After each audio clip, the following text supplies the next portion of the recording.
sama ada secara lisan atau boleh tulis, yang kita minta Maulana jawab. Jadi tanpa melengahkan masa, serahkan pada Maulana.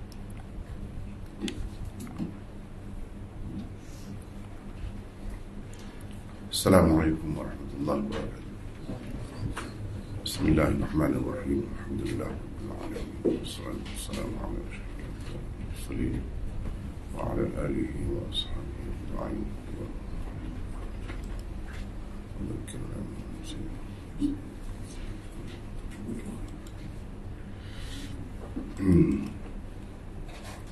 Alhamdulillah kita dapat bersama lagi pada pagi ini untuk meneruskan kuliah Sahih Bukhari.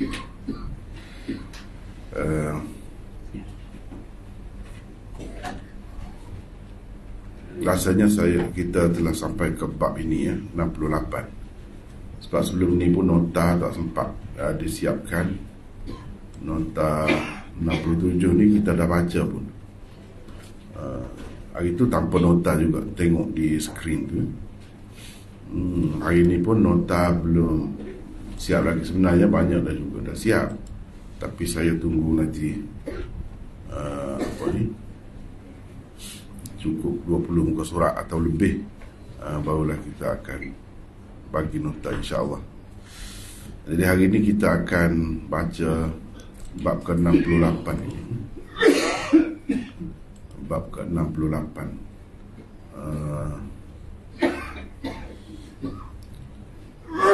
Di sini pun notanya panjang, panjang bab ke-68 ini.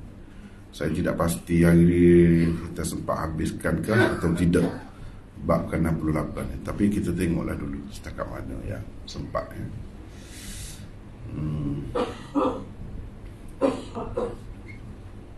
Muka surat ini muka surat 1191 ya. Babur rajul ya'tammu bil imam wa ya'tammu an-nasu bil ma'mum. Wa yudhkaru 'ala an-nabiy sallallahu alaihi wasallam i'tammu bi wal ya'tamma bikum man ba'dakum.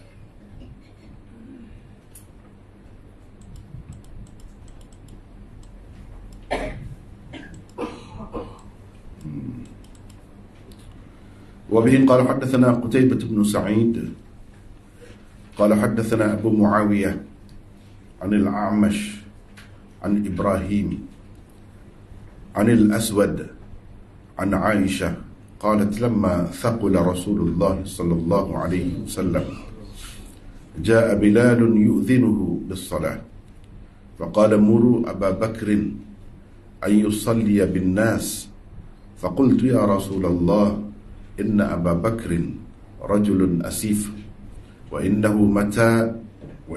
متى ما يقم مقامك لا يسمع الناس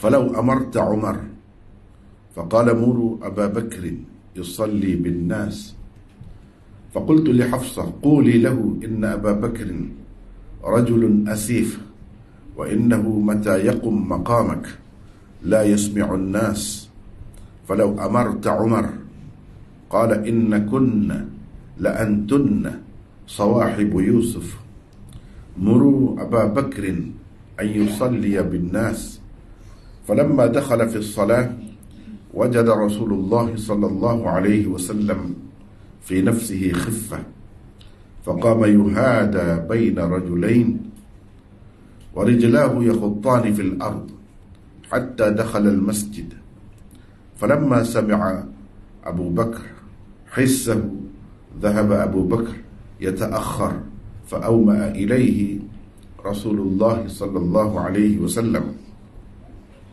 فجاء رسول الله صلى الله عليه وسلم حتى جلس عن يسار أبي بكر فكان أبو بكر يصلي قائما وكان رسول الله صلى الله عليه وسلم يصلي قاعدا يقتدي أبو بكر بصلاة رسول الله صلى الله عليه وسلم والناس مقتدون بصلاة أبي بكر رضي الله عنه.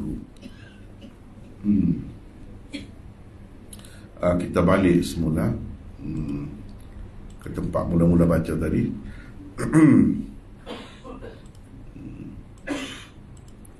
Bab ke-68 untuk tengok terjemahan tajuk bab dan juga hadis di bawahnya. Bab orang yang mengikuti salat imam, sedang orang-orang lain pula mengikuti salatnya. Yani orang-orang lain di belakang, di belakang lagi pula mengikuti salatnya. Kemudian kita pergi kepada hadisnya.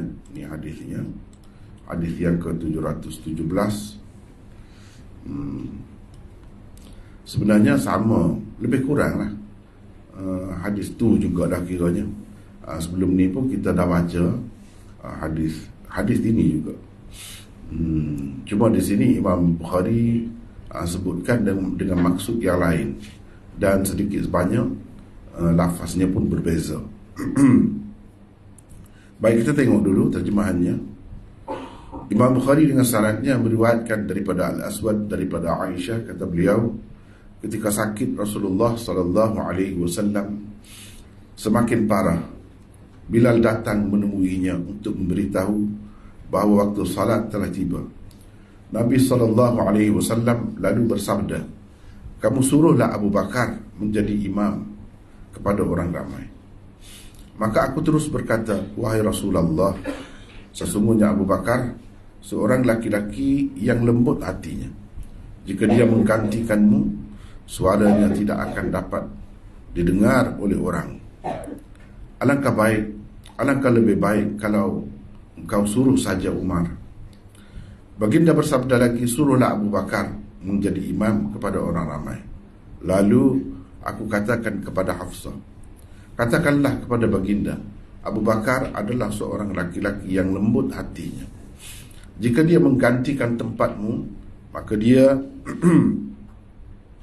tidak akan dapat memperdengarkan suara bacaannya kepada orang-orang. Alangkah lebih baik kalau engkau suruh saja Umar." Maka bersabdalah Rasulullah sallallahu alaihi wasallam, "Sesungguhnya kamu ini seperti wanita-wanita Yusuf," yakni wanita-wanita yang tergoda dengan Yusuf. "Suruhlah Abu Bakar menjadi imam orang ramai." Ketika Abu Bakar sudah memulai salat, Nabi SAW merasai dirinya sudah agak ringan. Baginda pun keluar rumah dengan dipapah oleh dua orang laki-laki dalam keadaan berjalan dengan menyeret kakinya di atas tanah, hingga masuk ke dalam masjid. Apabila Abu Bakar terperasan akan kedatangannya, dia terus mahu mundur ke belakang. Namun Rasulullah SAW memberi isyarat kepadanya, yakni supaya terus tetap di tempatnya. Lalu tibalah Rasulullah SAW hingga baginda duduk di sebelah kiri Abu Bakar. Abu Bakar bersalat dengan berdiri,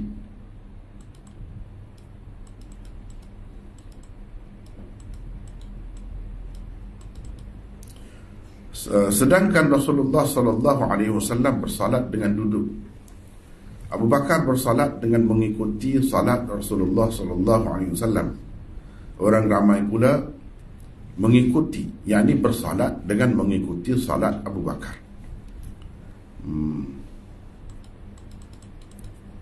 Lepas tu baru bab 69.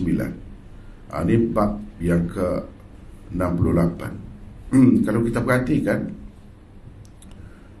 hadis di bawah bab ke-68 ini sama juga dengan hadis di bawah bab 67 sebelum ini. Cuba kita perhatikan. Ini bab ke-67.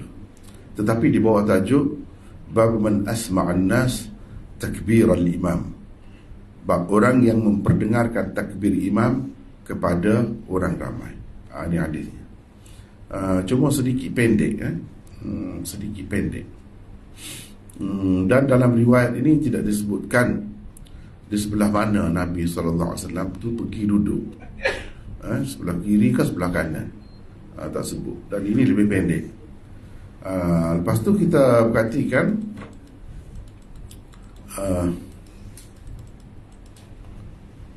itu beberapa kali Imam Bukhari akan kemukakan hadis ini, tapi dengan maksud yang berlainan. Ada yang panjang sikit, ada yang panjang betul, ada yang ringkas, begitulah. Sebab Imam Bukhari memaksudkan dengan kitab dia ni, maksud dianya ialah memahami sebanyak mungkin pengajaran daripada sesuatu hadis itu, sehingga kita boleh letakkan sesuatu hadis itu di bawah tajuk yang berbeza-beza. Hadis sama, maknanya pengajaran daripada hadis itu sangat luas, bukan sesuai dengan satu tajuk sahaja. Contohnya hadis ni banyak tajuk yang sesuai. Itulah sebabnya Imam Bukhari ulang. Ini orang panggil hadis-hadis yang macam ni, orang panggil hadis mukarrar, hadis yang berulang, hadis yang diulang banyak kali oleh Imam Bukhari. Tentunya maksudnya berlainan. Tentunya maksud dia lain, tidak sama. Kalau kita perhatikan bab dulu, orang yang memperdengarkan takbir imam, itu tajuknya. Hadis sama. Sebab Abu Bakar bertindak sebagai mukabbir atau muballigh dalam sembahyang tu, yang memperdengarkan takbir intiqalat Nabi sallallahu alaihi wasallam. Jadi ketika berpindah daripada satu rukun ke satu rukun tu, Allahu Akbar, sebab Nabi sebut tu perlahan sangat, suara dia lemah pada ketika itu. Dan Nabi SAW pula bersembahyang sambil duduk, jadi orang tak nampak di belakang yang jauh tu, tak nampak. Jadi tak tahulah pergerakan Nabi tu. Dengan sebab itu Sayyidina Abu Bakar tu berperanan sebagai mukabbir. Sekarang ni tak perlu dah, sebab dah ada pembesar suara kan. Tak perlu. Tapi dalam keadaan tidak ada pembesar suara, nak buat macam mana nak sampaikan pergerakan imam tu, nak bagi tahu kepada orang di belakang tu, pergerakan imam tu daripada satu rukun ke satu rukun. Caranya ialah dengan melantik ataupun menentukan mukabbir lah, seorang ke atau beberapa orang. Kalau tak memadai seorang, sekiranya jauh sangat saf itu di belakang, beberapa saf, berpuluh-puluh, mungkin beratus, maka perlu kepada beberapa orang mukabbir dalam keadaan tidak ada pembesar suara lah.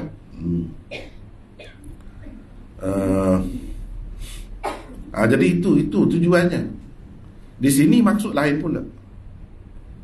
Imam Bukhari nak cerita benda lain pula. Dari segi hadis tu, kita dah banyak dah cerita dari segi hadis tu.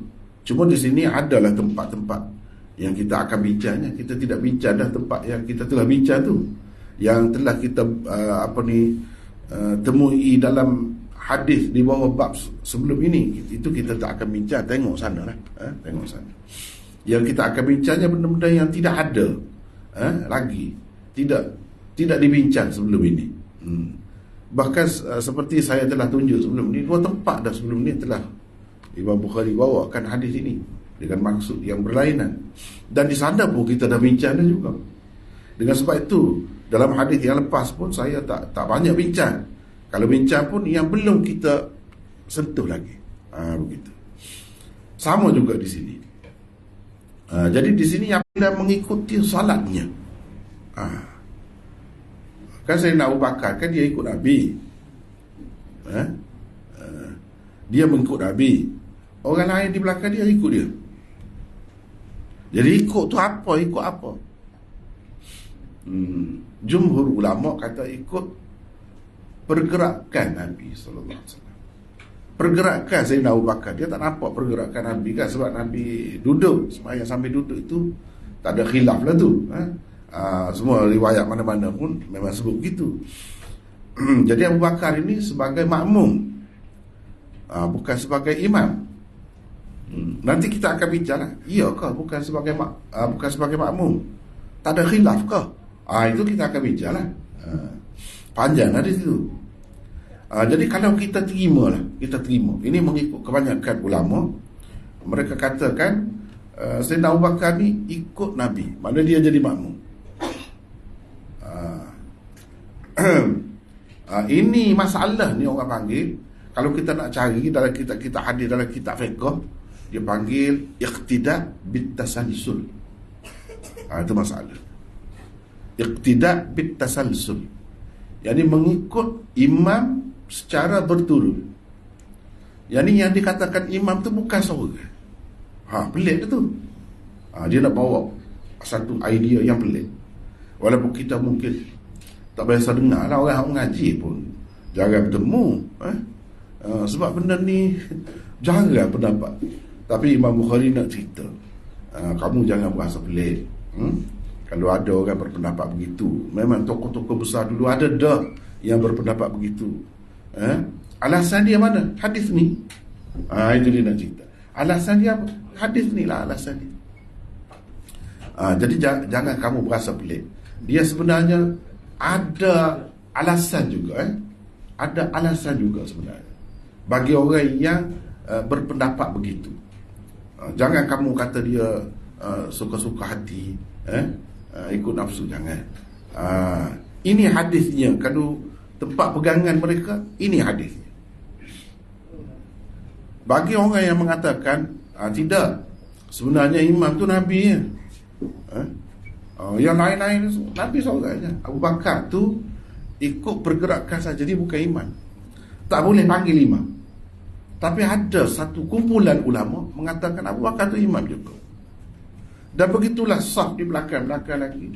Saf pertama jadi imam kepada saf kedua, saf kedua jadi imam kepada saf ketiga, saf ke-40 jadi imam kepada saf ke-41 dan seterusnya. Dia panggil imam. Itu istilahnya. Kita jadi imam banyaklah pula. Hakikatnya sebenarnya imam satu saja. Hakikat. Cuma dia panggil. Dia guna istilah imam. Boleh ke begitu? Itu persoalannya, boleh ke begitu? Boleh.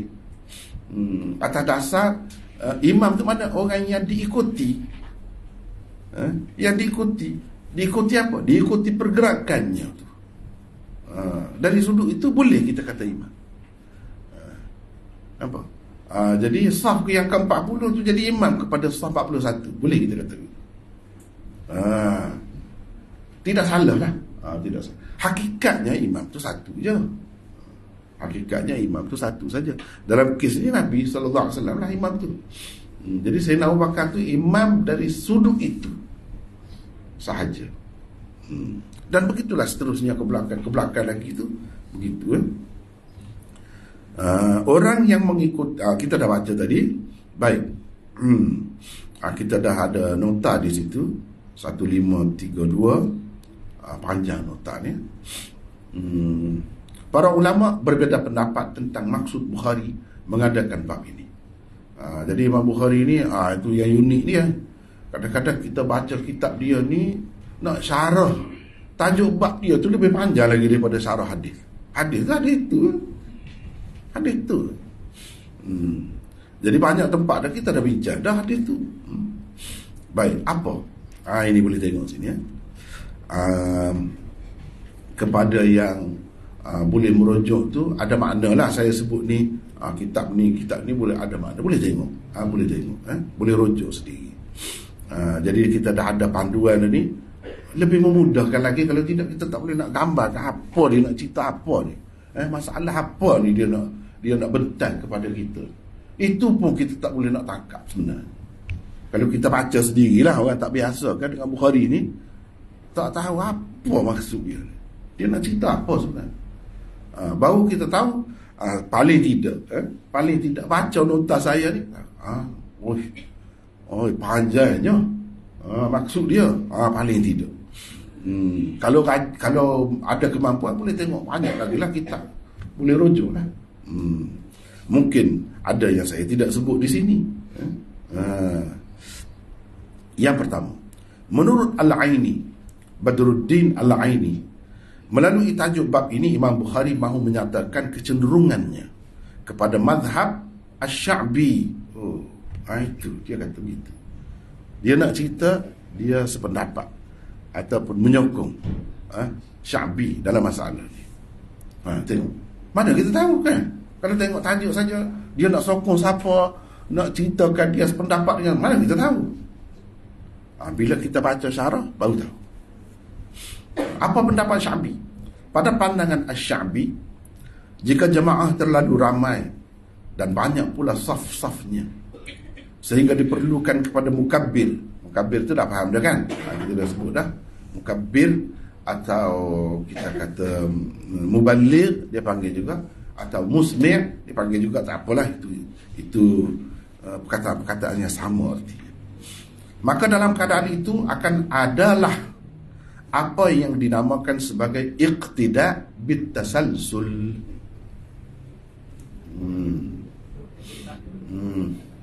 Nampak? Jadi itu kita kena tahu dia nak cerita masalah apa ni. Ni masalah jemaah dah ni. Kita masih lagi dalam bab sembahyang jemaah. Bila berjemaah tu kadang-kadang tu banyak sangat saf. Jadi bila banyak sangat saf tu, kita nak kata macam mana orang yang duduk saf belakang, dia ikut siapa sebenarnya? Dia ikut imam. Kalau imam tu jauh tak apa, rendah pula imam tu. Kalau dia berdiri pun rendah, katakanlah. Ataupun lindung di balik dinding ke apa ke, sekerat tu dia duduk balik dinding, balik tiang ke, macam-macam boleh berlaku kalau jauh. Jadi dia nak ikut siapa? Dia ikut siapa sebenarnya? Tentu dia ikut orang depan dia, orang dekat dia, dari segi tunduk, bangun apa. Tak boleh kita kata dia ikut imam. Mana dia nampak imam pun. Itu dia. Begitulah seterusnya. Itu orang panggil masalah iqtida bitasalsul. Itu kita kena tahu. Bila kita baca hadis, ada yang berkait dengan fiqh, sudut fiqh. Dalam kitab fiqh, bab ni kita nak cari ni, bab apa? Biar tahu dulu, nak cari benda macam ni bawa bab mana. Misalnya bawa bab faqidut tahurain. Mana asas hadis dia? Faqidut tahurain. Mana orang yang tidak mempunyai dua bahan bersuci. Air pun tak ada, tanah pun tak ada. Nak bersuci, nak sembahyang, kita tak ada air sembahyang. Kita kena bersuci dulu baru boleh ambil air sembahyang kan. Air pun tak ada, tanah pun tak ada. Macam mana kita kata air tak ada, tanah tak ada ya? Tak ada lah, kita dikurung dalam laut. Katakanlah dalam laut. Kita nak tebuk, mati kita, masuk air. Kita nak ambil air sembahyang. Air ada tapi macam tak ada lah. Kadang-kadang air ada, kita sakit, kita tak boleh guna. Guna bahaya untuk kita. Itu pun orang panggil macam tak ada juga. Ni tak ada kedua-dua. Jadi kita nak sembahyang macam mana? Itu masalah orang panggil masalah faqidut tahurain. Orang yang tidak mempunyai kedua-dua bahan untuk bersuci, untuk membolehkan dia bersembahyang. Dia nak buat macam mana? Dan kalau hadis, nak cari bawah hadis mana?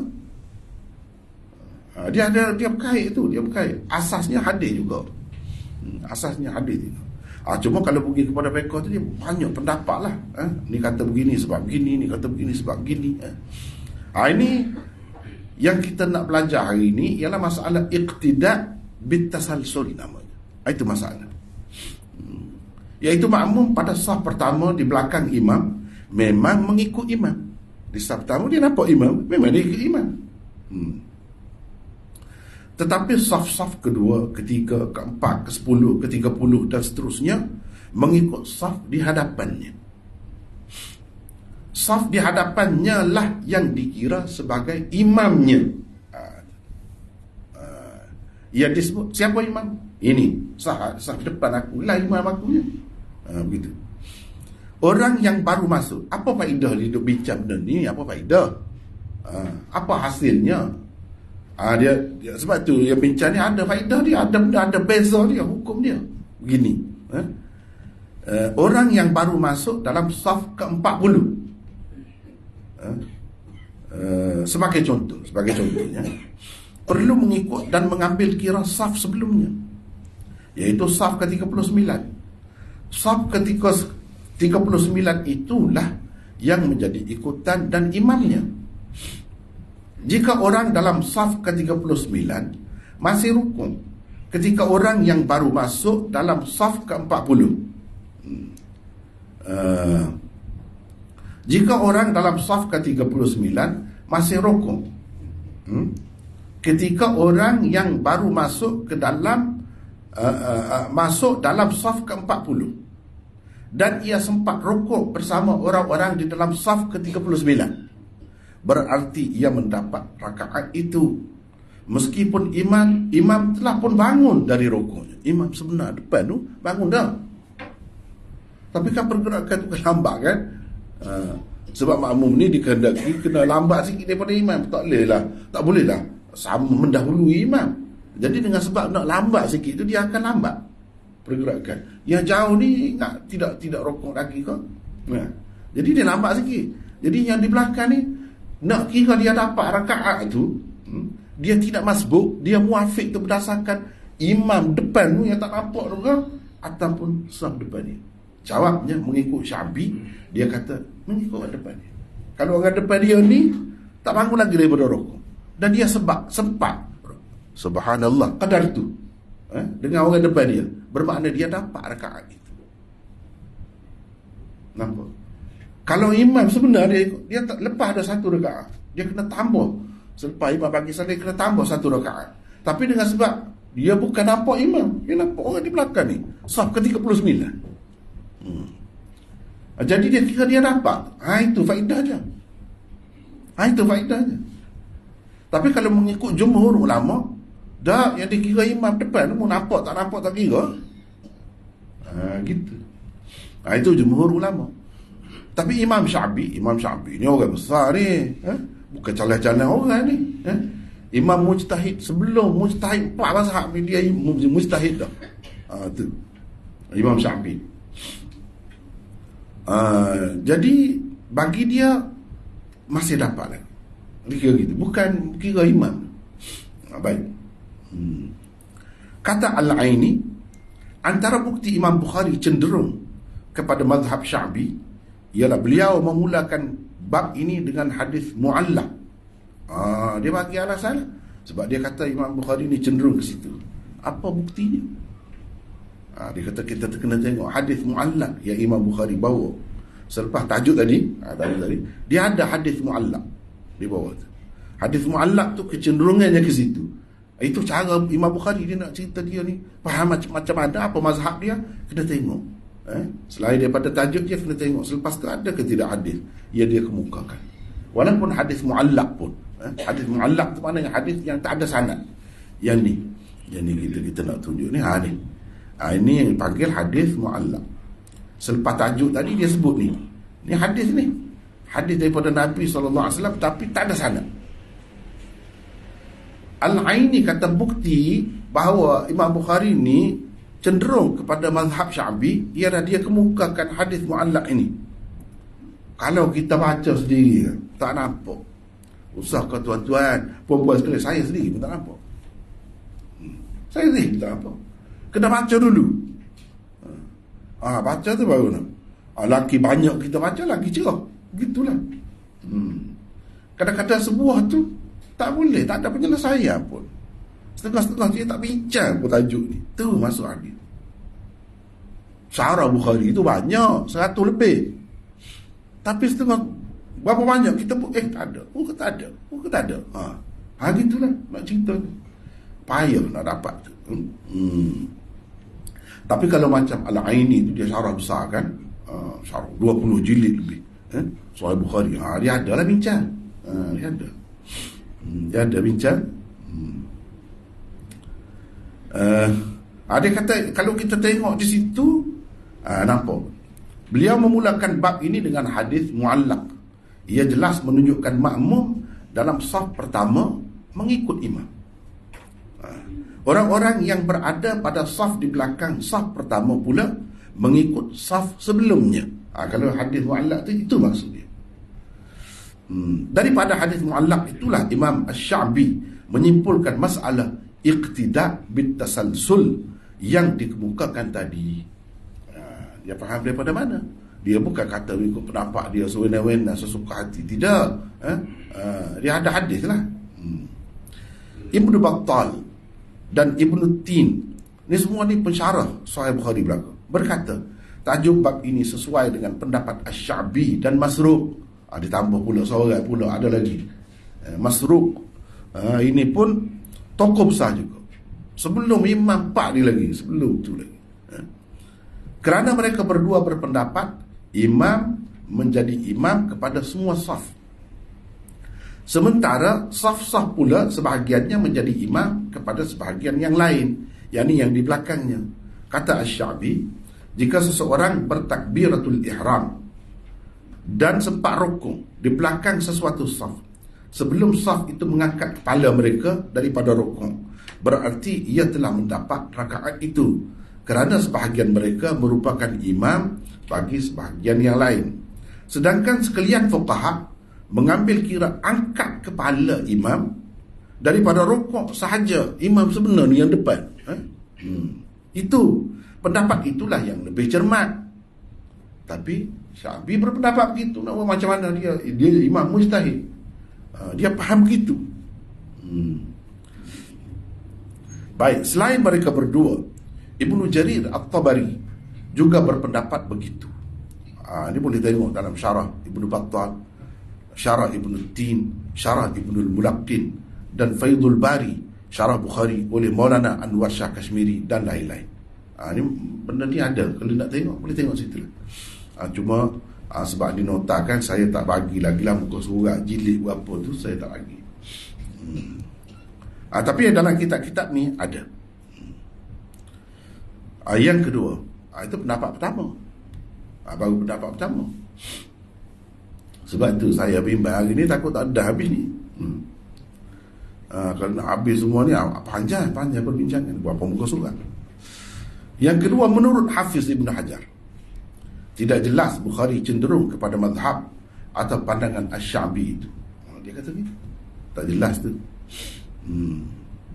Beliau sekadar menyatakan ada jalan, yakni ada alasan juga bagi pendapat orang-orang seperti Asy-Sya'bi itu. Sekadar tu dia nak cerita. Supaya apa? Supaya kita orang kemudian tak kata sewenang-wenang bagi pendapat. Dia ada alasan yang kukuh juga. Hadis pegangan dia tu sahih. Itu dia nak cerita. Supaya kita ni berhati-hati, tidak celupar, tidak gopoh nak kata kepada orang-orang yang hebat-hebat itu. Ini kerana beliau tidak menyatakan dengan jelas apa pilihannya. Tu mengikut Hafiz Ibn Hajar, dia tidak nyatakan pilihan dia. Cuma kalau kita faham sendiri, itu kita yang faham gitu. Tak mesti lagi dia tu berpendapat begitu, mazhab dia begitu, tak mesti. Dia sekadar menyatakan orang yang berpendapat gitu ada alasannya. Itu sekadar tu saja. Baik, yang ketiga, menurut Syah Waliullah, tajuk bab ini dilihat dari sudut artinya mengandungi dua kemungkinan. Satu, kemungkinan pertamanya ialah ada makmum mengikut imam, yakni pada saf pertama. Orang-orang lain di belakang makmum itu pula mengikutnya daripada segi mereka mendengar takbirnya dan pergerakannya semata-mata. Sedangkan imam sebenar bagi semua mereka adalah sama. Satu, imam depan mana ada banyak imam. Cuma istilah mereka saja dipanggil saf ini imam kepada saf di belakangnya, saf ini imam kepada saf di belakangnya, orang di belakang dia. Itu istilah saja. Yang sebenarnya imam sama, kata dia. Yang kata imam yang depan tu, itu menjadi ikutan dalam pergerakan dia. Begitu maksudnya. Yang kedua, kemungkinan kedua ialah orang-orang di belakang makmum memang mengikut makmum itu sebagai imamnya. Dua kemungkinan. Itu Syah Waliullah sebut. Dua kemungkinan. Syah Waliullah ni dia tak sempat syarah Sahih Bukhari, dia tak sempat. Tapi dia sempat buat ulas, bincang tentang tajuk bab Imam Bukhari. Dia sempat. Mungkin dia bercadar juga, tapi dia tak sempatlah, tidak ditakdirkan. Tapi kalau Muwatta Imam Malik tu dua Dia syarah dua, dalam bahasa Farsi satu, dalam bahasa Arab satu. Bagi Bukhari, kedua-dua kemungkinan itu ada dalam peristiwa Nabi SAW menjadi imam kepada Abu Bakar, dan Abu Bakar pula menjadi imam kepada orang ramai. Jadi bagi Imam Bukhari, dia nak cerita kedua-dua tu ada.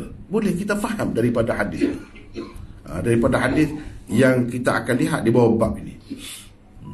Adapun kata Ahmad, bahawa Ahmad itu maksudnya Imam Ahmad lah, bahawa Nabi SAW telah mengikut Abu Bakar dalam salat berkenaan. Maknanya Abu Bakar jadi imam, Nabi makmum. Itu pendapat Imam Ahmad. Maka itu adalah kemungkinan ketiga. Kemungkinan ketiga ini tidak diterima Imam Bukhari. Kemungkinan itu ada juga tu, tapi Imam Bukhari tak terima. Walaupun Imam Ahmad itu guru dia tak terima. Bagi dia tak betul. Yang betulnya Nabi jadi imam. Sebab itu dia tak sebut. Imam Bukhari tak sebut. Maknanya dia tak setuju. Dia tak ambil pendapat itu. Dia tak ambil pendapat itu. Yang keempat, menurut Maulana Rashid Ahmad Gangguhi, apa yang disebut oleh Bukhari sedang orang-orang lain yang di belakang pula mengikuti salatnya, yang di salat makmum dalam tajuk tu, hanya berarti mengikut perbuatannya sahaja. Sebabnya ialah yang diikut sebenarnya tiada lain, hanya imam jua. Yang kata imam tu dari sudut bahasa, mana ikutan. Yang diikut oleh orang belakang ni, dia ikut siapa? Ikut orang depan dia. Itu kata dia. Yang kelima, Maulana Husain Ahmad Madani. Maulana Husain Ahmad Madani ni guru kepada guru saya. Dan semasa hidup almarhum tuan guru kita, Menteri Besar dulu, saya pernah bercakap dengan dia. Dia kata ni guru dia. Dan dia belajar dengan Husain Ahmad Madani ni tahun terakhir. Lepas tu dia tak mengajar. Guru saya terima tu sebelum tu lagi, daripada Husain Ahmad Madani. Sebab apa dia sebut Madani? Dia lama, 17 tahun duduk di Madinah dan mengajar apa di sana, di Masjid Nabi, di banyak tempat lah. Lepas tu dia balik ke India pula, dan dia menggantikan gurunya Maulana Anwar Shah Kashmiri di Darul Ulum Deoband. Dia jadi Syekhul Hadis, dia ganti. Selepas Anwar Shah Kashmiri dia jadi dia kata itu terakhir. Lepas tu dia tak mengajar. Dia hidup lagi tapi dia berhenti. Sebab dia orang politik kuat ni. Pernah di jail oleh penjajah berapa kali masuk jail. Zaman penjajah dulu. Sebelum ketika itu India belum merdeka. Pakistan pun belum wujud lagi. Belum wujud lagi. Dia sudah berjual dah. Dengan tu guru dia tu ditangkap dan dipenjarakan di Pulau Malta dengan tu guru dia, Syekhul Hind Maulana Mahmudul Hasan. Perjuangan kemerdekaan lah ni, perjuangan kemerdekaan semua. Maulana Husain Ahmad Madani pula berpendapat tajuk bab sebelum ini menyatakan sembahyang mukabbir, yakni orang yang memperdengarkan takbir imam kepada orang-orang di belakangnya sah dan tidak terjejas sedikit pun. Tajuk bab ini pula menyatakan sembahyang orang-orang yang berada di saf-saf belakang yang mengikut pergerakan saf di hadapannya juga sah, harus dan tidak terjejas sedikit pun. Itu Imam Bukhari nak ceritanya, kata dia. Itu maksudnya. Hadis-hadis di bawah tajuk bab ini dan lain-lain yang mengandungi kisah Sayyidina Abu Bakar menjadi imam salat, lalu Rasulullah SAW datang dan ikut salat bersama dengan berjemaah itu, ada tiga kemungkinan. Ada tiga kemungkinan tentang kedudukan imam sebenarnya dalam salat berkenaan. Satu, imam sebenarnya bagi semua jemaah dalam salat berkenaan selepas kedatangan Nabi SAW ialah baginda sendiri. Abu Bakar hanya menjadi sebagai muballigh atau penyampai dan orang yang bertugas memperdengarkan takbir baginda sahaja, tidak lebih dari itu. Yang kedua, kemungkinan kedua ialah Nabi SAW hanya menjadi imam kepada Abu Bakar sahaja. Adapun Abu Bakar, beliaulah yang menjadi imam kepada semua orang lain selain Nabi. Inilah pendapat Syafi'i. Ini pendapat Syafi'i. Kemungkinan ketiga adalah pilihan Ahmad, yakni Imam Ahmad. Imam Ahmad, menurut beliau yang menjadi imam dalam kisah itu ialah Abu Bakar. Itu kata Ahmad. Imam Bukhari tidak menerima kemungkinan ketiga ini, kerana itu beliau tidak menyentuh langsung tentangnya. Hanya dua kemungkinan yang pertama itu sahaja diterimanya. Untuk menyatakan kemungkinan pertama, Imam Bukhari mengadakan tajuk bab ke-67, iaitu bab man asma'an nas takbiral imam. Tajuk bab sebelum ni nak membuktikan kemungkinan pertama. Ada kemungkinan pertama. Untuk menyatakan kemungkinan kedua pula, beliau mengadakan tajuk bab ke-68 ini. Tujuannya nak membuktikan kemungkinan kedua. Pendapat jumhur ulama pergi kepada kemungkinan yang pertama. Jumhur ulama pergi dengan yang pertama. Pendapat Asy-Sya'bi dan orang-orang yang sependapat dengannya pula pergi kepada kemungkinan yang kedua. Itu kata Husain Ahmad Madani. Husain Ahmad Madani. Kalau hadirin hadirat nak tengok kitab tu, ni kitab dia, boleh saya tunjuk.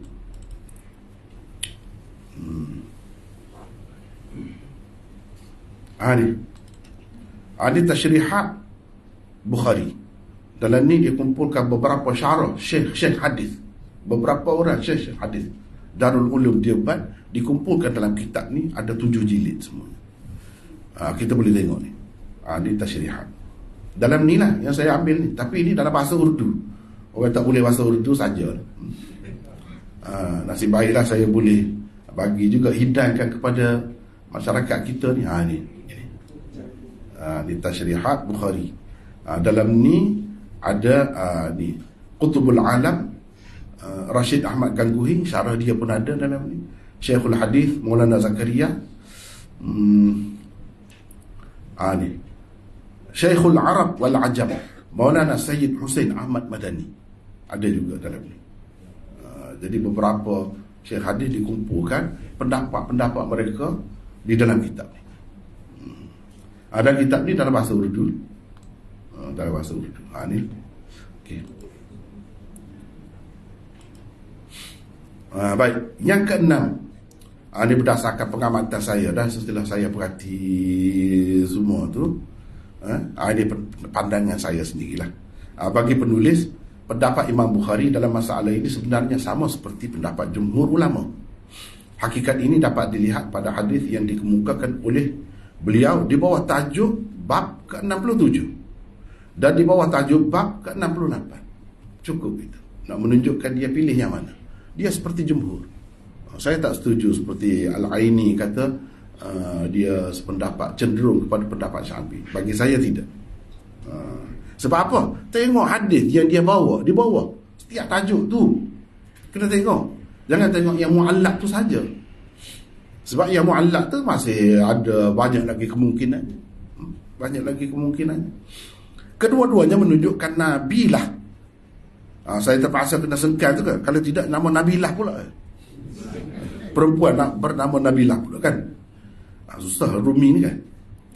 Kedua-duanya menunjukkan Nabilah yang menjadi imam solat setelah baginda datang dan masuk ke dalam masjid. Abu Bakar hanyalah menjadi mukabbir dan muballigh sahaja bagi takbir intiqalat baginda sallallahu alaihi wasallam. Baik, kita tengok. Ini bukti bahawa Imam Bukhari seperti jumhur ulama. Jadi kalau kata ikut Abu Bakar, ikut pergerakan saja, imamnya Nabi sallallahu alaihi wasallam. Bukan Abu Bakar jadi imam, Nabi. Tengok. Baik, kita tengok hadis ini dulu. Cuba kita tengok ni. Ini hadis 713. Faja'a Rasulullah sallallahu alaihi wasallam hatta jalasa an yasari Abi Bakar. Rasulullah pun mari duduk sebelah kiri Abu Bakar. Sebelah kiri Abu Bakar. Duduk sebelah kiri itu menunjukkan dia jadi imam dah.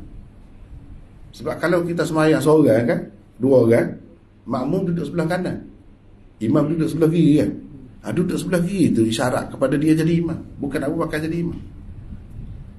Kalau tidak, dia jadi makmum duduk sebelah kiri. Sedangkan Habib kan, Ibnu Abbas duduk sebelah kiri, dia tarik kan. Kita dah belajar dah tu. Itu saja sudah menunjukkan Nabi jadi imam. Lepas tu jelas lagi, Abu Bakar bersembahyang sambil berdiri, Rasulullah SAW bersembahyang sambil duduk. Abu Bakar mengikut solat Rasulullah. Tengok, jelas sebut Abu Bakar yaqtadi bi salati Rasulullah, ikut sembahyang Rasulullah. Maknanya Rasulullah lah imam. Wan nas muqtaduna bi salati Abi Bakar. Sini tempat pegangan Syafi'i. Orang ramai mengikut solat Abu Bakar. Tapi Imam Bukhari dan jumhur ulama faham, orang ramai ikut sembahyang Abu Bakar, ikut pergerakannya saja, bukan ikut sebagai dia tu sebagai imam dah. Mana boleh imam dua? Apa lagi kalau imam tu 30? Mana boleh? Imam seorang saja. Jadi ini menunjukkan jelas Abu Bakar mengikut Nabi. Jadi orang lain ikut Abu Bakar tu ikut apa yang dia sebut. Kita tahu ini bangun dah ni daripada rokok, sami Allahu liman hamidah misalnya. Tahulah. Itu bangun daripada rokok. Baik, kalau kita tengok hadis sebelum ni,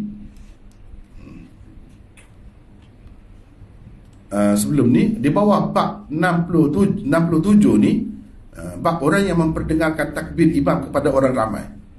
Hadis yang di bawah ni cuba kita perhatikan.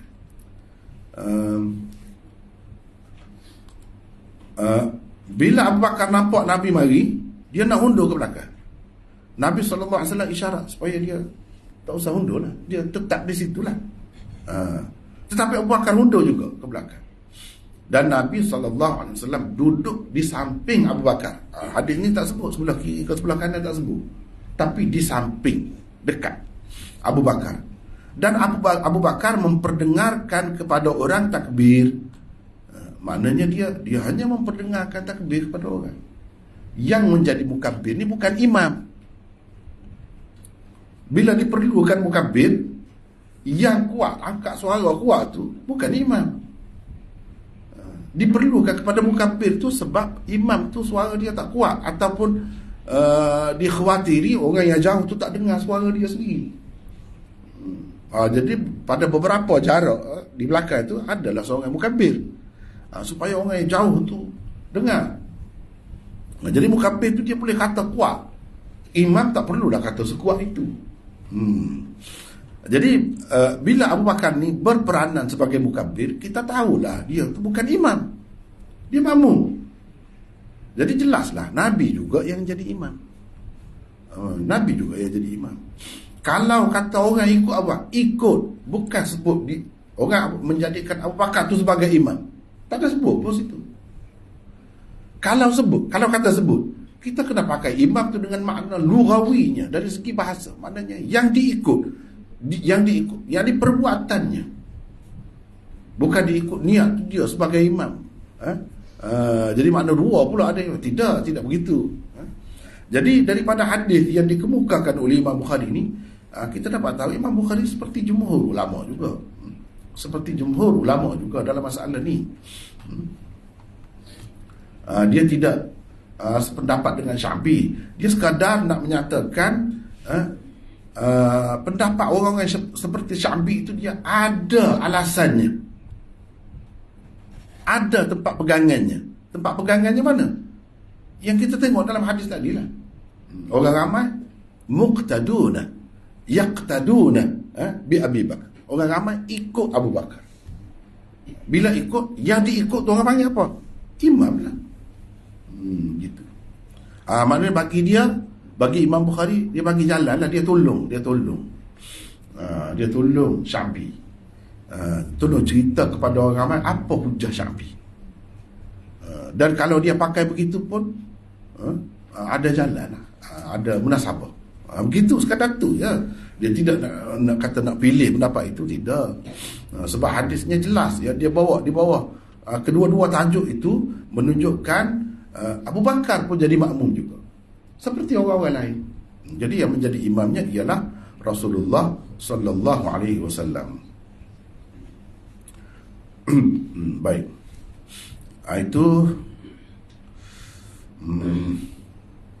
satu masalah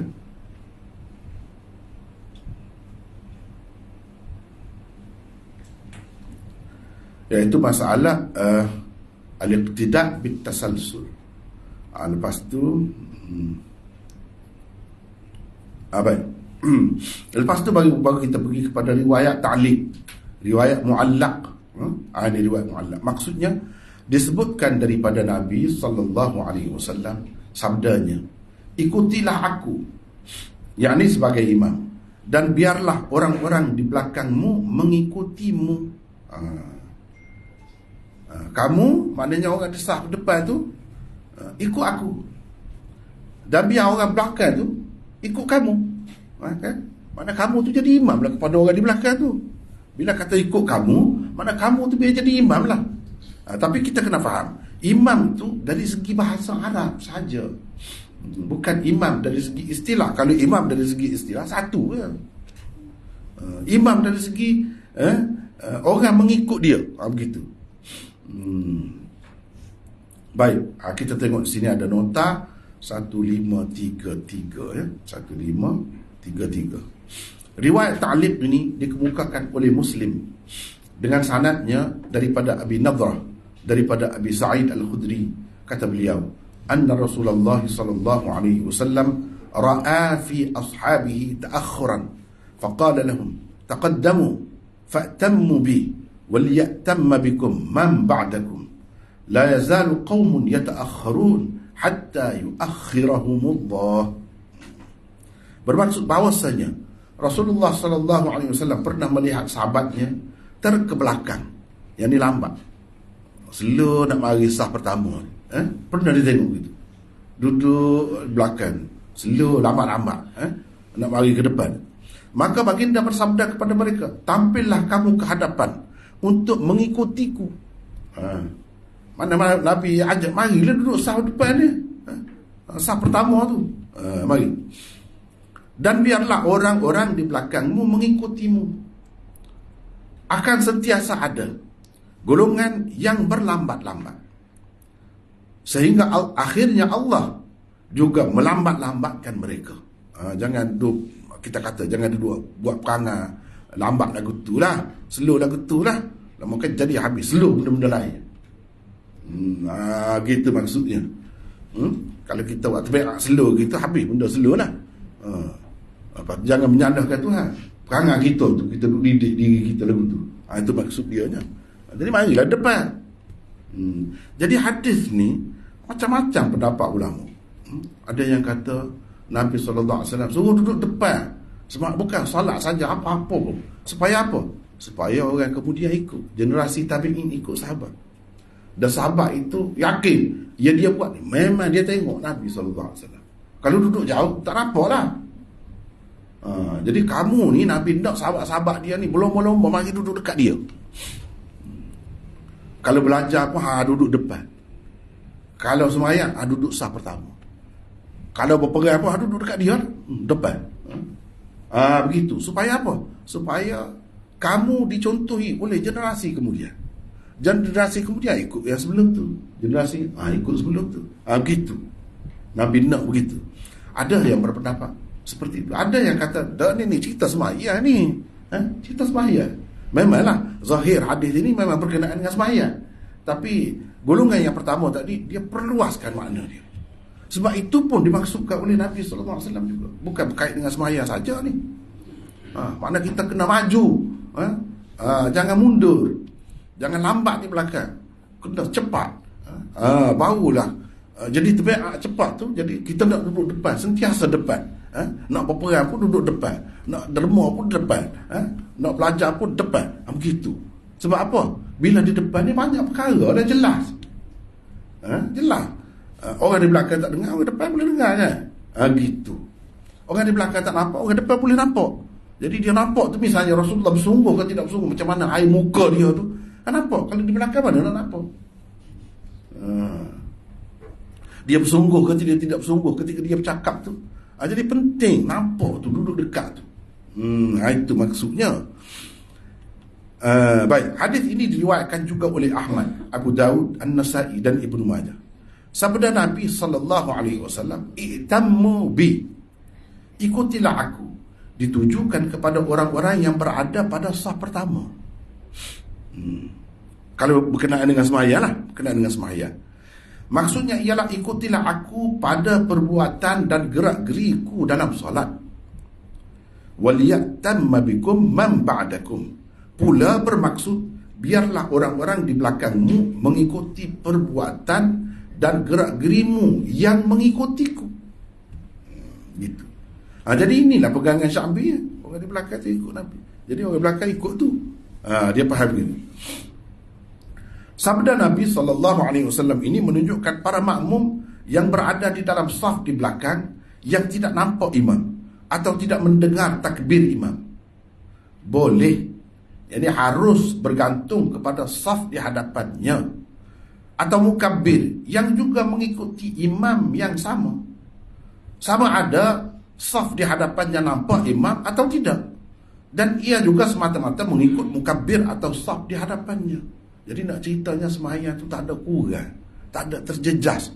Sah, harus. Tidak kata kita sembahyang ni kena pastikan. Imam kena pastikan. Tak perlu. Kalau kita ikut orang di belakang tu, depan kita, sah depan, sudah memadai. Sah dah. Sembahyang kita tidak terjejas pun. Cuma kurangnya dari segi kita duduk saf yang ke-100 lah. Orang lain duduk saf pertama. Tu je lah.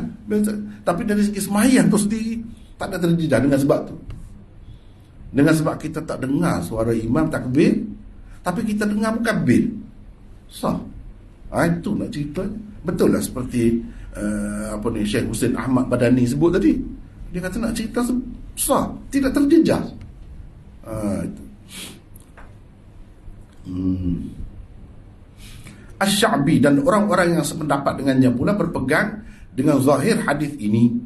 Menurut mereka maksud hadis ini ialah setiap saf di hadapan merupakan imam bagi saf di belakangnya.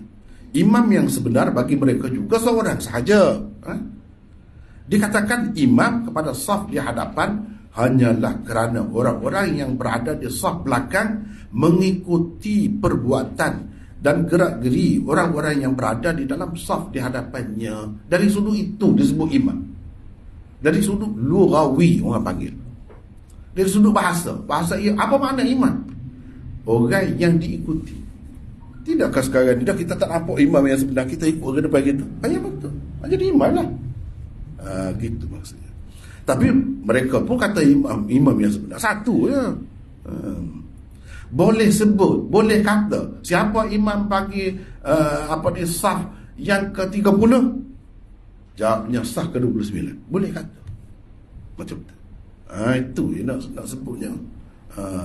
Jangan kata salah tu, ajaran salah mari mana pula macam tu. Jangan kata begitu. Telah ada orang yang berpendapat begitu, tokoh besar seperti Syafi'i. Itu maksud Imam Bukhari. Dia nak ceritanya dengan tokoh-tokoh ni jangan main-main. Jadi dia ada alasannya. Kalau kita tidak mendalam, kita tidak pergi sedalam itu tak payahlah. Gitu. Jangan duduk sengkau buruk lah. Kata Hafiz Ibn Hajar, ada orang berpendapat sebabnya Imam Bukhari mengemukakan hadis Abu Sa'id Al-Khudri ini dengan sirah tamrid ialah kerana Abu Nadrah, perawi yang tidak menepati syarat beliau lantaran sedikit kedhaifan yang ada padanya. Ini bagiku tidak benar, kerana tidak semestinya apabila seseorang perawi itu tidak menepati syarat Bukhari, maka ia tidak layak dijadikan hujah di sisi beliau. Bahkan ada kalanya ia juga boleh dijadikan hujah, cuma ia tidak menepati syarat Bukhari untuk sahihnya, yang merupakan syarat sahih yang paling tinggi. Sebenarnya sirah tamrid tidaklah secara khusus menunjukkan kedhaifan sesuatu hadis yang dikemukakan.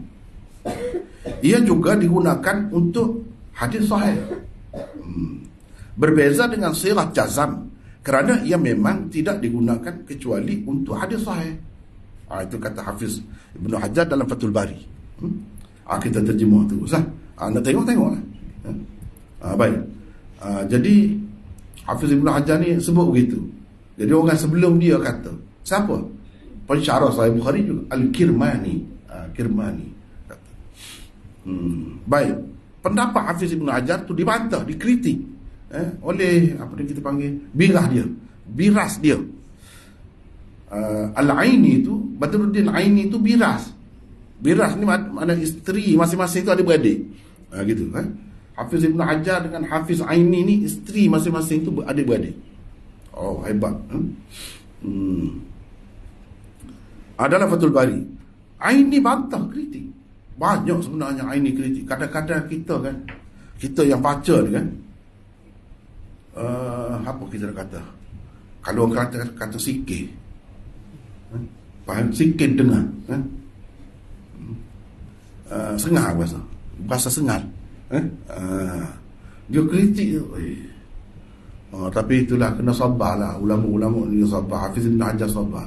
Tapi sambil-sambil dia sabar tu, dia tulis pula 2 buku kitab. Itu nak tahu. Sebab itu Hafiz Ibn Hajar ni memang, kalau kita kata, kalau syarah Bukhari ni nombor 1 bagi saya lah. Orang lain pun kata begitu. Orang lain pun kata begitu. Sebab apa? Sebab bila orang kritik, dia tenang je, tapi dia jawab juga. Dia jawab dalam bentuk kitab pula. Contohnya ni kan, saya nak tunjuk. Tak apa, kita baca dulu, tengok dulu. Hafiz Al-Aini mengkritik pandangan Hafiz Ibn Hajar itu dengan berkata, apa yang disebutnya itu mengoyak kaedah Imam Bukhari. Itu koyak kaedah Imam Bukhari itu, macam tu, kata begitu. Ini tak berat lagi. Kadang-kadang dia kata berat lagi. Kalau nak kira sengang, kalah, orang kata. Hafiz Ibn Hajar seorang yang ialah ulama, jiwa seni, terasa lah. Tapi dia tidak balas terus. Dia tidak balas, dia tenang. Situ nampak Hafiz Ibn Hajar ni seorang yang hebat kan. Dia kata baik, kerana kalau dia, yakni Abu Nadrah, tidak menepati syarat Bukhari, bagaimana Bukhari berhujah dengannya? Kalau masih berhujah dengannya, maka tiada lagi faedah syaratnya itu. Dia kata gitu. Abu Nadrah yang meriwayatkan hadis tersebut daripada Abu Sa'id Al-Khudri memang tidak menepati syaratnya. Dia terima, memang tidak menepati syaratnya. Dia di sisi Bukhari hanya layak sebagai perawi syahid atau mutabi' sahaja. Kerana itulah Bukhari mengemukakan hadisnya sebagai syahid, yakni mutabi' sahaja bagi hadis Jabir di dalam Kitabus Syuru. Itu dia kritik. Itu Hafiz Al-Aini kritik Hafiz Ibn Hajar. Baik, saya nak tunjuk di sini. Ni Hafiz Ibn Hajar, selain dia tulis Fathul Bari ni, Fathul Bari itu maklum kan, dia ada tulis Taghliqut Ta'lim. Ni Taghliqut Ta'lim ni ada 6 jilid. Mana-mana riwayat ta'liq dalam Sahih Bukhari tu kan, macam ni yang kita sebut tadi, riwayat mu'allaq, dia bincang pula dengan detail dalam kitab ni. Dia tidak sebut di dalam Fathul Bari. Dia bincang dengan detail pula, hadis ni duduk di mana, macam mana sanad yang sebenarnya. Dia sebut. Lepas tu orang yang kritik dia,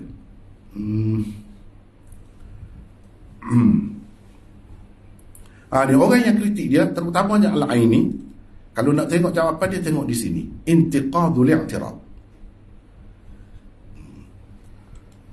Itu kitab dia, membatalkan kritikan, pembatalan kritikan. Orang kritik dia dijawab. Jadi bila kita tengok semua tu kan, kita cerah lah. Cerah. Yang dia kata itu mengoyak kaedah Imam Bukhari. Tak koyak pun sebenarnya. Cuba kita perhati. Baik. Sekarang saya nak tunjuk ni. Ni yang dikatakan sebagai ni disebutkan daripada Nabi SAW. Ini terjemahan riwayat mu'allaq tadi. Baik, kita tengok riwayat mu'allaq. Wa yuzkaru 'anil Nabi sallallahu alaihi wasallam. Tadi kita dah kemukakan ni hadis ni ada dalam Sahih Muslim. Tidak dhaif lah kalau dalam Sahih Muslim. Cuma dalam Bukhari, Imam Bukhari tak kemukakan dalam bentuk musnad, mana lengkap bersanad. Sebab apa? Sebab bagi Bukhari dia tidak menepati syarat dia untuk Sahih Bukhari. Bukan dia kata dia hadis ni dhaif, dah. Hadis ni tidak dhaif pun. Bahkan bagi orang lain dalam Muslim tu tinggi dah, nombor 2. Dah ada hadis tu. Dan Abu Nadrah tu okey je. Cuma hanya kurang sikit. Nak menepati syarat Bukhari, Imam Bukhari tak mahu dah. Tengok, baru kita nampak betapa syarat dia tu ketat. Perawi yang ada sikit je dipertikaikan. Jadi Imam Bukhari sebut wa yuzkaru. Setengah orang dia kata ini Imam Bukhari nak isyarat kepada dhaif. Tak mesti. Hafiz Ibn Hajar kata ini orang panggil sirah tamrid. Yuzkaru.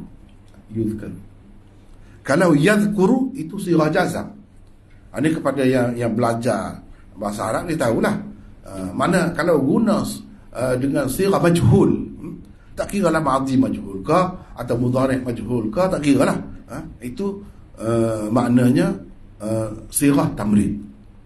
Kalau guna bina ma'ruf orang panggil yadhkuru ke misalnya, itu orang panggil sirah jazam.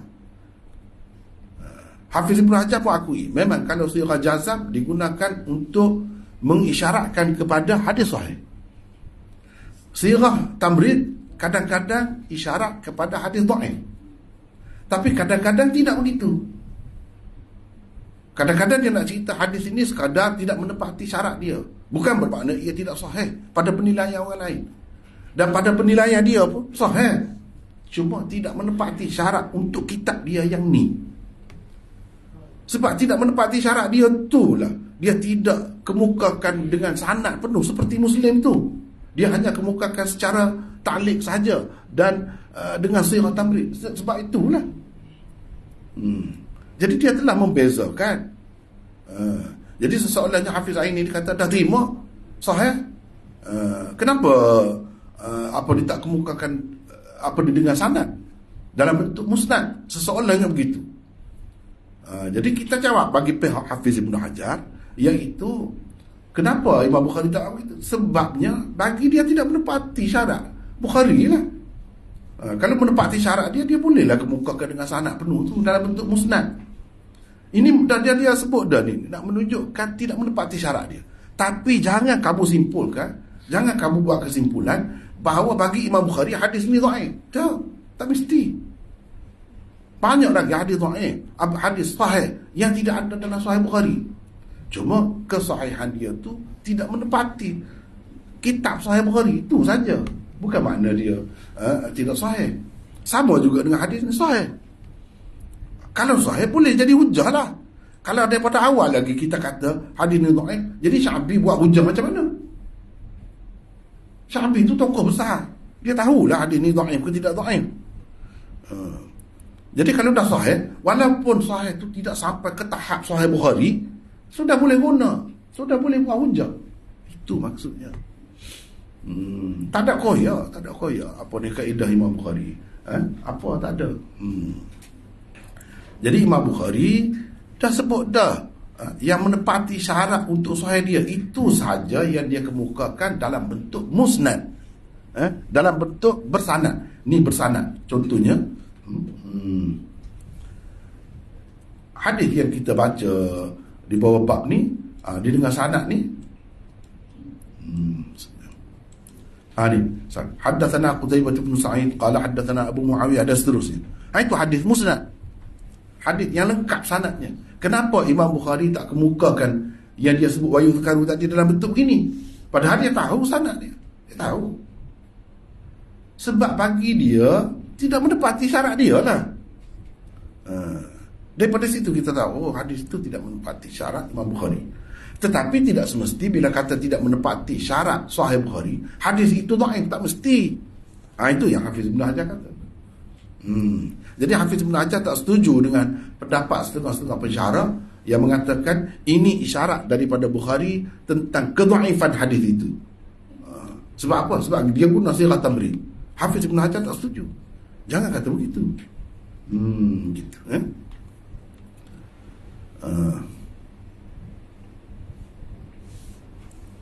baik. Habis di situ.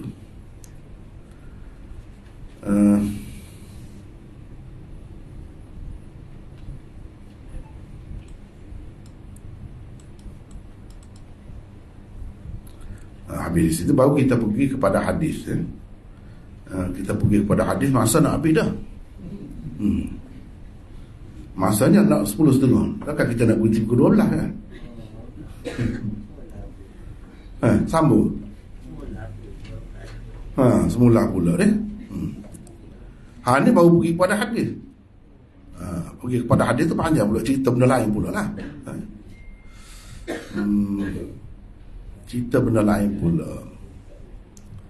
Antaranya ialah berkenaan dengan Nabi SAW pergi sembahyang tu, dia duduk. Semua timur duduk. Dalam peristiwa ni dia duduk. Lepas tu imam ni duduk, makmum semua berdiri. Boleh ke macam tu? Boleh ke macam tu?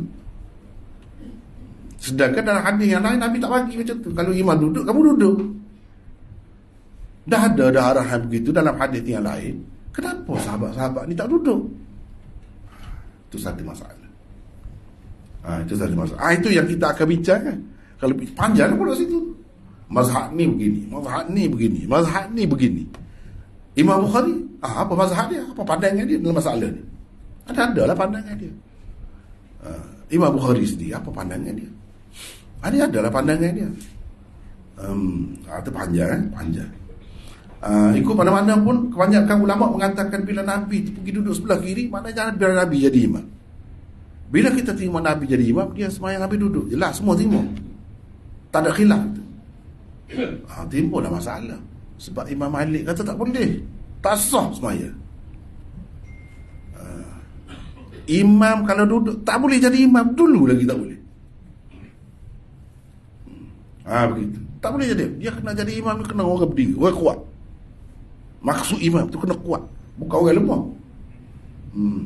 Itu bagi dia. Lepas tu ni dia apa jawapan dia?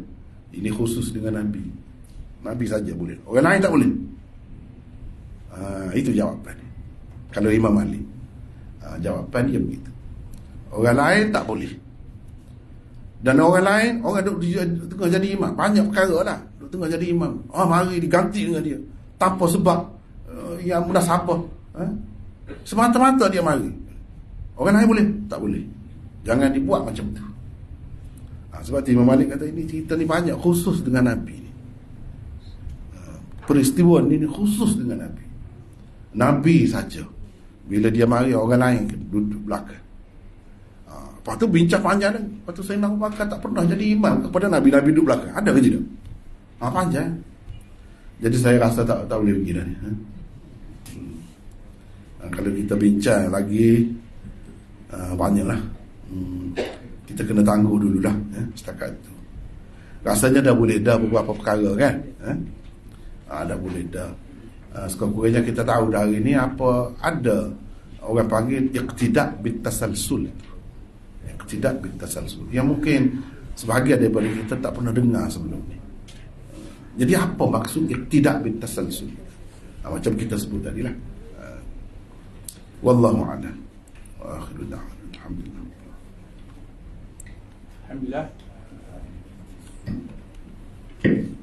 Alhamdulillah kita dah selesai separuh jalan baru. Dia akan sambung 2 minggu lagi lah, insyaAllah. Jadi bukalah soalan.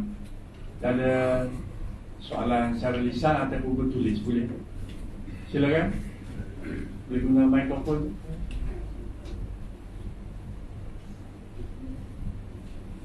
Boleh? Assalamualaikum warahmatullahi wabarakatuh. Waalaikumsalam. Ya. Nak tanya pasal ambil wuduk, Ustaz.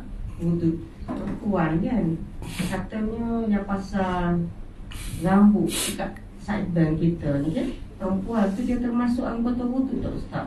Ada yang perlu kita keluarkan ke apa kalau panjang kita perlu gunting ke supaya sebab itu anggota wudhu. Saya rasa susah. Itu masalah khilaf juga. Tapi kebanyakan ulama kata dia termasuk dalam ruangan muka kan. Kalau muka maknanya kena masuk lah. Termasuk dalam ruangan muka. Jadi kena basuh lah. Jadi orang yang ada panjang tu kena jagalah. Kena jagalah. Basuh jugalah. Jangan tak rata air tu kan. Kalau ada apa ni orang panggil ni juntayan rambut dia tu, kalau dia panjang dia taruh sini kan. Jadi kena biar rata air. Sebab itu masuk dalam ruangan muka. Bila muka kena basuh lah tu lah. Itu lebih cermat lah. Walaupun ada pendapat yang lain, tak apalah, itu sentiasa ada khilaf tu kan. Setengah-setengah orang tu dia kerana takut tidak terjaga, dia dipotong. Bila potong tu bagi orang perempuan jadi kurang cantik lah. Jadi kurang cantik lah. Sebab ada hadis, walaupun hadis itu dhaif, lelaki ni Allah SWT hiaskan dengan janggut dan misai.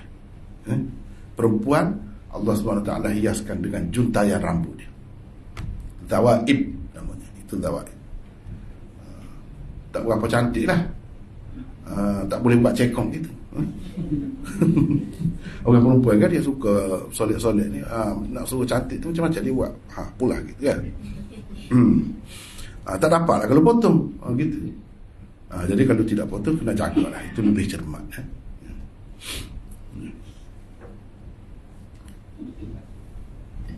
Lagi buka ya. Siap. Ada tak ada.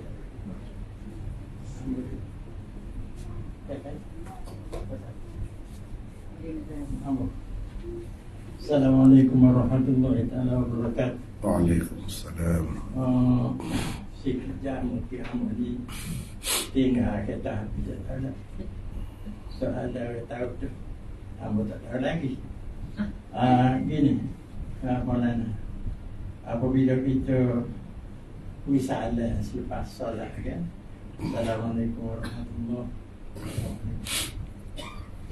Dalam satu buklet kecil tu ramu pun tengok dia tu Nabi apabila lepas misalnya dia baca dia istighfar dah tiga kali. Astagfirullah. Dan kita dah amal tu lah. Jadi bila kita amal tu, ada masyarakat kita kata, wah, dia mau nak banyak dia.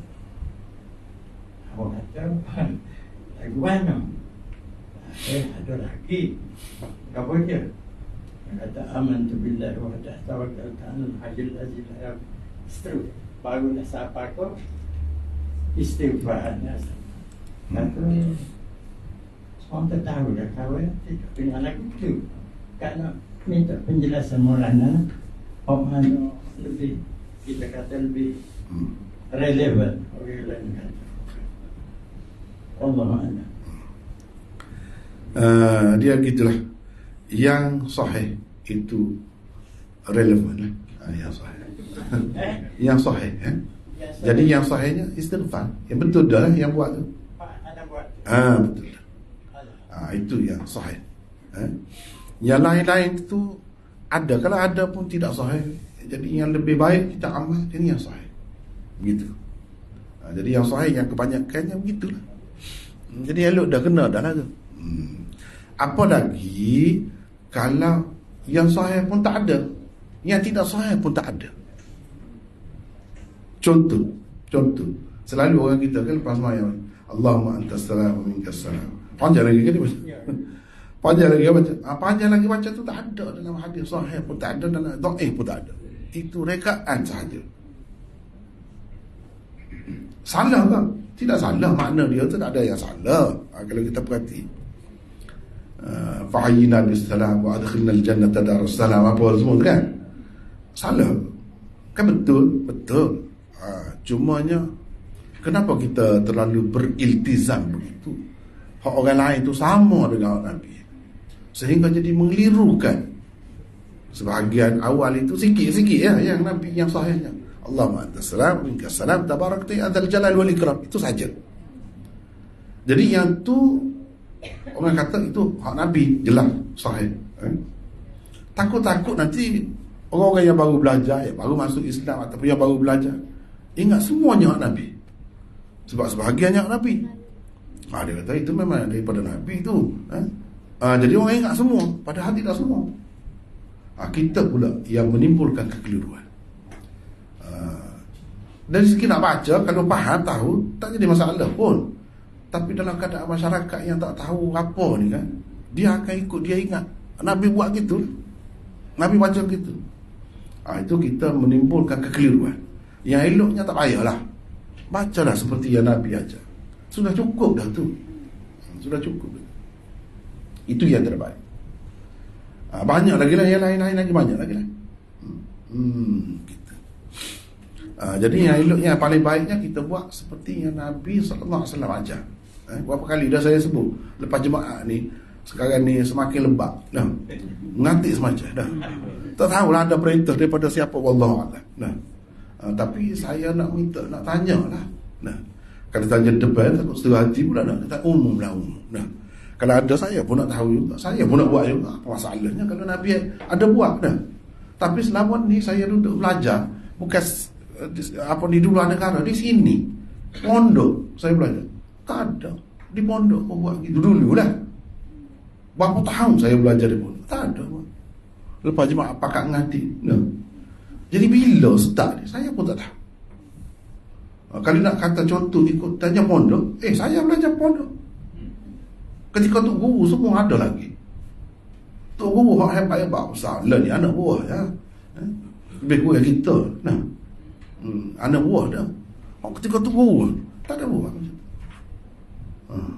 Jadi panggil mana saya pun tak tahu. Minta lah kalau mana-mana tu imam ke, tu qadi ke, tu mufti ke dah. Saya pun tak tahu juga. Jadi orang kita ni suka buat-buat. Tu saya tak suka.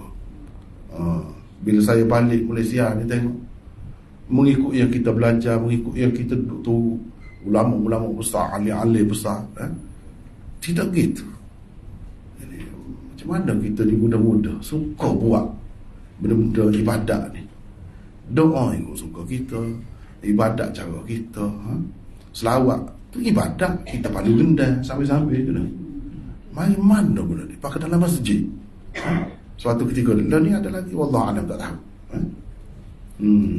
Benda-benda gini ni sepatutnya kita kena tanya diri kita, yang kita buat tu ambil mana. Tak takut ke? Tuhan akan tanya kita esok. Yang kita kata kita sayang Nabi, buat maulud jangan kira lah. Sayang Nabi lah. Apa makna sayang Nabi? Kalau aku ikut serah nak buat. Sepatutnya kita, Nabi ada buat, kalau Nabi buat, aku nak buat. Gitulah orang sayang kepada Nabi. Sepatutnya gitu.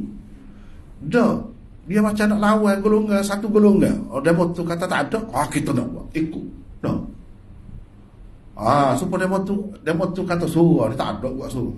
Mula dia buat sekarang, dia buat dua. Jadi nak lawan siapa? Nak lawan siapa? Ni merugikan diri sendiri belakang. Tu tak ada dulu. Kadang-kadang saya tengok, terkejut juga. Orang ngaji sekolah lah ni lebih hebat daripada orang ngaji pondok dulu. Sebab gini, saya pun ngaji pondok juga. Tak ada semaya duha jemaah. Sekolah ada buat yang wajib budak-budak. Mari mana tu? Pondok pun tak ada. Tak sekira lah ngaji luar negara ni memang tak ada dah tu. Kalau tempat kita pun tak ada. Tak ada gitu mau. Kena baca Yasin dulu, kena baca. Kita ni ngaji pondok dulu. Kalau tempat kita ni rojokan lah pondok ni. Kitab-kitab pondok. Tapi tak ada buat dulu. Dia mari mana? Pada pandai tu. Jadi menambah-nambah agama ni. Jadi orang sekolah lebih hebat lagi mengamalkan agama ni. Kalau lagu tu. Daripada orang ngaji di pusat ngaji yang Islam. Baik dalam negeri atau luar negeri. Jadi gitu pula. Pelik. Saya pun tak faham. Nak pergi ke mana? Apa tujuan? Dia tidak berasa cukup dengan hak Nabi. Mudah je. Kalau kita kata kalau benda ni kan baik, apa Nabi tak buat dulu? Dia kata ni Wahabi kecil lagu tu. Wahabi selalu no. Maknanya Nabi tak ajar benda molek. Maknanya tak sempurna. Nabi tidak menyampaikan ajaran Islam sepenuhnya. Dia akan jadi gitu. Tak fikir kau tu. Tak fikir kau. Dia akan jadi Nabi tu tak ajar sepenuhnya. Sehingga ada benda yang rupanya pahala banyak. Nabi tak buat. Dia tak ajar sahabat dia. Tak pernah buat. Gitu ke Nabi? Itu orang panggil susu agama. Dan Tuhan istihada sempurna. Al-yawma akmaltu lakum dinakum. Sempurna dah agama. Ni cara tidak sempurna lagi ni. Itu bahaya. Dia tak khabar tu. Dia buat dalam tak khabar tu. Kalau kita khabar, tanyalah tu. Jadi tak sempurna lagi lah. Lama-lama kalau orang bangun, orang tak sering ngatik sekali dah. Dia kata tengok tak sering ngatik. Itulah pula dia jadi gitu. Bahaya tu. Anggap kurang. Anggap orang ni tak suka kepada ibadat, tak suka berzikir macam-macam. Padahal kita buat. Kita yang mengadakan benda tu kan. Nak lawan siapa? Tu sebenarnya silap banyak. Tak sedut cara lah orang tu ni ikut Nabi tu. Nabi ada buat ke situ je. Orang-orang yang nak ikut sunnah ni dia ada duduk situ je ada. Kalau Nabi ada buat tak ada jadi masalah. Kita pun nak tahu. Kita pun nak buat. Pakai-pakai royak. Tapi masalahnya kita pun tak tahu. Mari mana? Bila dia ada? Saya tahunya kalau sama saya mengaji pondok dulu, maulud ni pun tak maulud kan. Dah dia maulud dah lari. Tengok. Hak mana waktu Hak mana waktu jadi itulah kata bahaya masyarakat ni. Dia sebab tu dia kena kembali ke pangkal jalan. Itu tersasar dah tu. Telanjak dah tu. Balik ke pangkal jalan. Baru betul, baru kena. Kalau tidak, tak su lah. Tak su. Sekadar tu lah. Nanti dia tamu perdana pula. Ngantik lah. Ya. Ada perdana? Perdana. Lepas Jumaat? Ngantik perdana. Tidak pernah biasa. Tidak Jumaat. Lagi soalan-soalan terbuka. Kita terbuka untuk ni. Okey. Bagi mereka boleh. Ya. Assalamualaikum. Waalaikumsalam. Lepas tu pengesahan suara itu tak berfungsi. Jadi Muslim dia tengok beratkan dan beratkan juga. Tapi Muslimah sebab ada tabir, bila dia tak dengar suara imam ni, dia tak nampak gerakan, dia bunyi betul. Muslimah ni dia buat sembahyang berasingnya ada suara imam untuk Muslimah sahaja. Jadi untuk dia itu Muslim ni buat sebab nampak ini boleh ke macam ni? Macam mana akhir tadi? Muslimat dia buat sembahyang berjemaah sesama Muslimat sahaja sebab tak dengar suara imam dan tak nampak imam. Maknanya nak mufaraqah ke ataupun nak dia buat berjemaah sama-sama Muslimat dari satu masjid. Sepatutnya masjid ni kalau mengikut mazhab Syafi'i pun dia mesti kena tengok, dia mesti kena nampak. Barulah boleh berjemaah sekali. Walaupun bangunan tu dia lain, tapi dia mesti kena nampak. Ada sudut-sudut yang nampak. Begitu. Kalau tak nampak tak boleh, memang tak boleh daripada awal lagi. Ataupun tempat-tempat yang mereka tu, kalau lelaki lah terpisah, dia kena ada yang tempat bersambung. Tak boleh putus. Atau kalau putus pun nampak. Misalnya diputuskan oleh sungai ke, ni duduk sebelah belakang sungai ni, ni duduk atas sungai, dia kena nampak. Tak boleh berjemaah daripada awal lagi tak kena tu. Kalau tak nampak tu, nampak dengan mata lah, bukan nampak tu. Kalau nampak tu tak boleh. Sebab apa? Bila mati tak nampak dah jadi. Dia kena, sebab itulah bila orang sembahyang perempuan kan, sama ada setengah-setengah tempat tu dia buat sebelah kan, perempuan tu sebelah, setengah-setengah tu di belakang, dia mesti kena buka sikit pada masa sembahyang tu. Tak buka tak boleh. Seorang nampak tak apa dah. Yang lain tu ikut dia lah. Gitu. Kalau seorang pun tak nampak, memang tak boleh daripada awal lagi. Tak sah. Tak sah. Kalau buat masjid tu tak kena lah macam tu. sepatutnya dia kena menyediakan keadaan tadi. Kalau terpisah betul begitu, kena suku lah, tak boleh bersama dah dengan lelaki tu. Kalau keadaan tadi lah, keadaan tadi memang kena berasingan. Tapi apa maknanya buat di satu masjid? Contoh yang paling dekat Masjid Muhammadi lah kan, dia macam bangunan dia terpisah kan. Adakah tak nampak langsung? Tak nampak langsung lah dengan mata kepala ni orang sebelah. Nampak kan? Nampak. Jadi kalau nampak tak apa. Dia tengok dalam skrin, dia letak diri. Ada juga. Skrin tu untuk membantu saja. Tapi ada ke dalam ramai-ramai tu, misalnya sah pertama ke, kau tak nampak semua, nampak skrin saja. Kalau tak nampak skrin saja tak boleh. Tak ada juga. Tak boleh. Itu. Okey, ada lagi soalan? Okey.